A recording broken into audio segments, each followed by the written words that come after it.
Oke, kita lanjutkan ya pembelajarannya. Nah, puasa ini berasal dari kata saum yang artinya menahan diri. Menahan diri dari apa? Dari segala sesuatu. Misalnya menahan dari makan, minum ya, kemudian hawa nafsu, dan kemudian menahan juga dari bicara yang tidak bermanfaat dan sebagainya.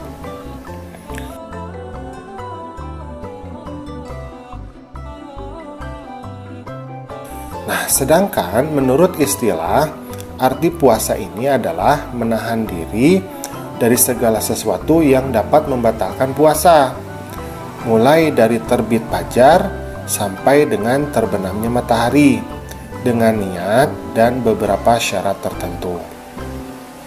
A'udzubillahi minasyaitonirrajim. Ya ayyuhalladzina amanu kutiba alaikumus syiyamu kama kutiba alal ladzina min qablikum la'allakum tattaqun.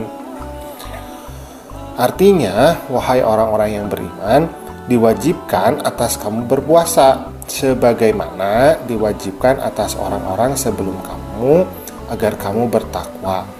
Itu Quran surat Al-Baqarah ayat ke-183.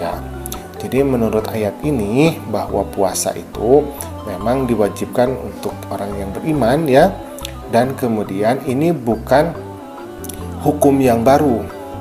Jadi sebelum Nabi Muhammad pun memang sudah diwajibkan atas umat-umat terdahulu untuk melaksanakan puasa.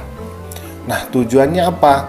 Tujuannya adalah untuk takwa ya. Jadi mengikuti perintah Allah, kemudian menjauhi larangan Allah. Nah, sekarang pertanyaannya, apa syarat wajib puasa itu? Syarat wajib puasa yang pertama adalah dia harus Islam. Artinya puasa ini hanya berlaku untuk orang Islam. Jadi tidak usah orang non-muslim itu untuk melaksanakan puasa. Kemudian dia juga harus berakal. Berakal itu artinya bahwa orang tersebut adalah manusia yang waras, tidak mengalami gangguan jiwa ya. Kemudian dia juga harus baligh.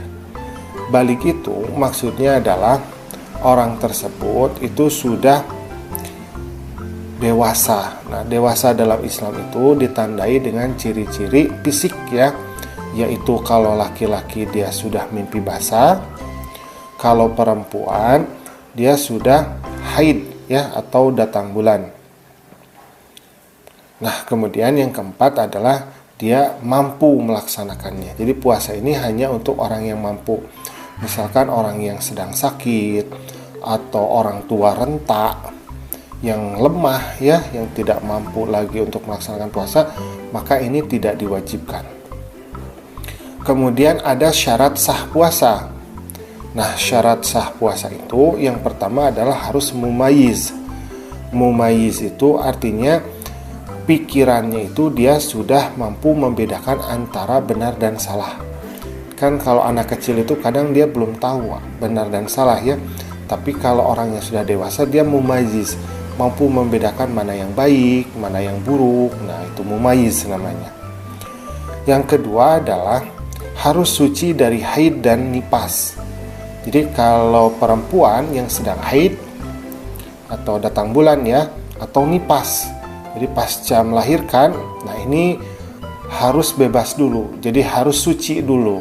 Jadi boleh untuk tidak berpuasa, tetapi nanti dikodok itu artinya dia mengganti puasanya di hari yang lain. Kemudian yang ketiga, syarat sah puasa yang ketiga adalah waktu yang diperbolehkan untuk berpuasa. Jadi puasa itu hanya dilakukan pada waktu yang diperbolehkan. Tapi kalau waktu yang tidak diperbolehkan, misalkan berpuasa pada hari raya, tidak boleh ya. Kita harus tidak berpuasa, atau berpuasa pada hari tasyrik juga tidak boleh ya. Karena memang kita harus berbuka pada hari itu. Nah, kemudian apa saja rukun puasa? Rukun puasa itu hanya ada 2 ya.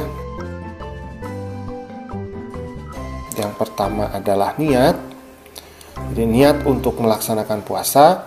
Nah, ini dilakukan pada malam hari sebelum memulai puasa dan selambat-lambatnya yaitu sebelum terbit fajar.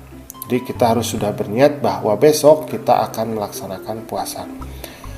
Nah, kemudian yang kedua adalah menahan diri dari segala sesuatu yang dapat membatalkan puasa kita dari terbit fajar sampai terbenamnya matahari. Jadi tidak boleh makan minum, tidak boleh melakukan aktivitas seksual ya. Nah, itu. Nah, kemudian apa saja hal-hal yang membatalkan puasa kita?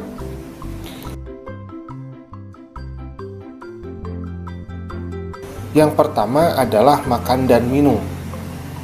Apakah sedikit, apakah banyak? Nah, ini tetap membatalkan puasa, terkecuali kalau lupa. Kalau lupa tidak apa-apa. Kemudian muntah yang disengaja atau dibuat-buat. Kalau muntah secara alami itu tidak apa-apa. Tapi kalau muntahnya disengaja, maka itu membatalkan puasa. Kemudian berhubungan suami istri atau aktivitas seksual ya. Nah, ini juga membatalkan puasa. Nah, ada kiparatnya kalau berhubungan suami istri di bulan Ramadan pada siang hari ya. Nah, maka dia itu harus memerdekakan seorang budak. Jadi dendanya itu, kalau tidak mampu, maka dia harus berpuasa 2 bulan secara berturut-turut. Nah, kalau masih tidak mampu, maka dia itu harus memberikan makan kepada 60 orang fakir miskin, atau hitungannya selama 2 bulan ya. Jadi harus memberikan makanan layak ya sebanyak 60 orang fakir miskin. Nah, kemudian keluar darah haid atau nifas bagi perempuan. Jadi kalau misalkan perempuan sedang berpuasa kemudian keluar darah haid, maka puasanya akan langsung batal.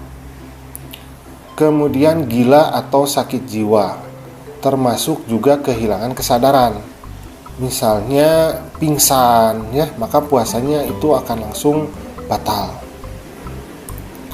Kemudian keluar cairan mani dengan sengaja. Misalkan laki-laki keluar cairan mani dengan disengaja, maka langsung batal puasanya. Tetapi kalau tidak disengaja, misalkan mimpi basah di siang hari ya, itu tidak apa-apa,